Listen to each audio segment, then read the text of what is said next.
네, 계엄 사태로 한국 외교는 사실상 공백 상태, 멈춤 상태가 됐습니다. 중국 대사 교체 일정에 차질이 빚어졌고 일본과의 셔틀 외교도 중단됐습니다. 베이징 연결하겠습니다.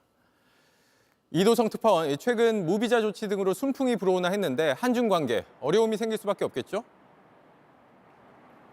네, 오늘은 정재호 주중대사의 이임 관련 행사가 예정됐던 날입니다. 그런데 지난 4일 주중대사관은 재반 사정을 이유로 행사를 취소했습니다. 갑작스럽게 공지를 했는데요. 이 비상계엄이 선포된 바로 다음 날이었습니다. 원래대로라면 다음 주 정 대사가 귀국을 하고 후임인 김대기 전 대통령실 비서실장은 이달 말 주중대사로 부임을 해야 했습니다. 그런데 갑자기 이렇게 상황이 진전되면서 향후 일정이 불투명해졌습니다. 윤석열 대통령이 비상계엄의 후폭풍으로 대통령으로서 권한을 행사하기 어려운 상황이 됐기 때문인데요. 대사의 귀임과 부임에는 모두 국가 원수의 권한이 필요합니다. 김 전 실장은 이미 중국 정부로부터 아그레망, 주재국 사전 동의를 받은 상태입니다. 네, 이렇게 되면 실제 부임을 하더라도 제대로 활동을 할 수 있겠냐 이런 우려가 나오고 있죠? 네, 그렇습니다. 김 전 실장은 내정 당시 정부의 중량급 인사로서 한중 관계 발전에 큰 힘을 실을 수 있을 것이란 그런 기대감이 나왔습니다.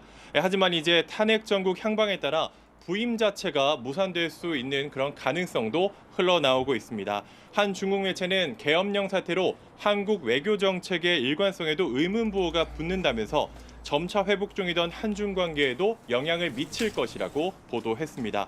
중국뿐 아니라 국교 정상화 60주년을 맞은 일본과의 관계도 틀어질 전망입니다. 앞서 양국 정상은 상대국을 차례로 방문하는 셔틀 외교를 약속했습니다. 하지만 윤 대통령이 일본에 방문할 수 없게 된 만큼 내년으로 예정됐던 이시바 시게루 총리 방한 역시 실현 가능성이 희박합니다. 네, 그런가 하면 윤석열 대통령은 출국 금지 조치를 받은 최초의 국가 원수가 됐는데 여기에 대한 외신들 반응은 어떻습니까? 네, 워싱턴 포스트는 윤 대통령을 향해서 식물인간 상태다 이렇게 표현을 했습니다. 여당의 보이콧으로 탄핵 자체는 피했지만 총리에게 국정을 넘겨주고 또 군 통수권자로서 어떤 명령도 내릴 수 없게 됐다는 건데요. 뉴욕타임스도 윤 대통령 출국 금지 조치를 전하면서 한국의 정치적 기능 장애가 심화됐다라고 했고 한 스페인 매체는 윤 대통령을 정치적 좀비라고 칭했습니다. 중국 관영 매체들은 상설특검 수사 요구안이 국회 본회의를 통과한 소식을 속보로 전하면서 윤 대통령이 체포될 가능성이 커졌다고 보도했습니다. 지금까지 중국 베이징에서 JTBC 이도성입니다. JTBC 뉴스를 시청해 주신 여러분 고맙습니다. 저희는 저녁 6시 50분 뉴스룸에서 뵙겠습니다.